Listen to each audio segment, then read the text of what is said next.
Hi there guys, so today's little project that I'm going to have to replace is the change gear stud for my Colchester Master roundhead lathe.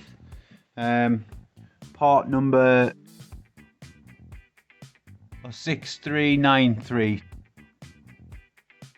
change gear stud. So as you can see, the majority of my stud is still intact, but the tip where the retaining nut goes has been sheared off due to being over tightened in the past. This is how it was when I've bought the machine, so I will have to make up a replacement. So to do so, I've got some 30mm bright mild steel round bar stock, and I will be turning down the stock to suit.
guys. So in the last couple of videos there, you'll have seen me turning down and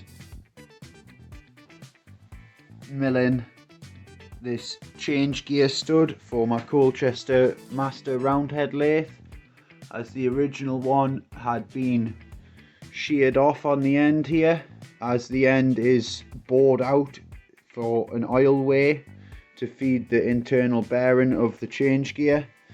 As you can see here, I've got an M6 concaved brass oil point threaded into the end of an M10 stud there, and inside the M10 nut I have put an M4 grub screw with a detent drilled into the threads so that it doesn't damage the rest of the threads, and I know that that point where that is located is the correct tension for the wheel, for the gear on the shaft. So there's just a little bit of play in that washer, enough to let a little bit of oil seep out. So as you can see here, I pump some oil through and you can see it comes right out nice and easy. So plenty of oil flow through there, and the change gear spins nice and free with a little bit of slop, but it'll run nice. Plenty of room for oil. Pretty happy with that. Nice and quiet.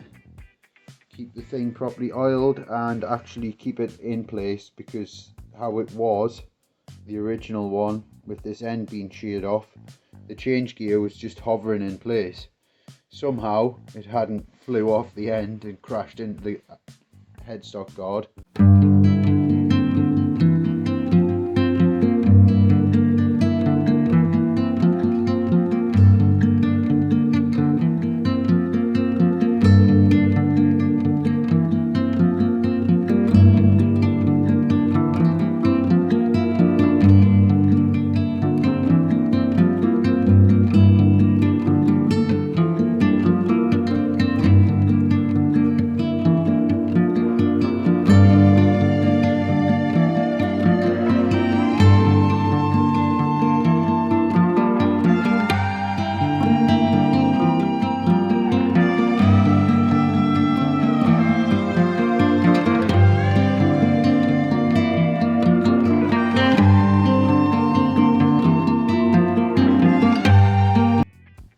Hi there guys, so in that last video there you'll have just seen me installing the change gear swing arm and the new replacement change gear stud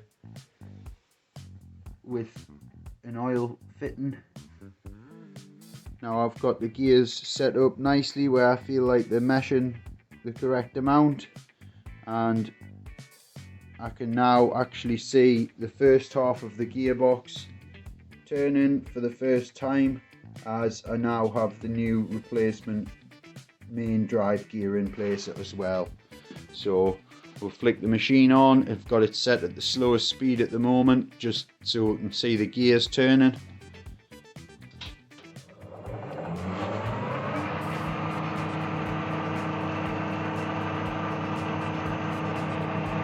Everything seems to be working how it should. No biting anywhere. The mesh seems to be right on the gears. It's running nice and quiet. And the gear is held in place correctly and not going to shoot off the end of that shaft if and when it pleases, as it would have in the past.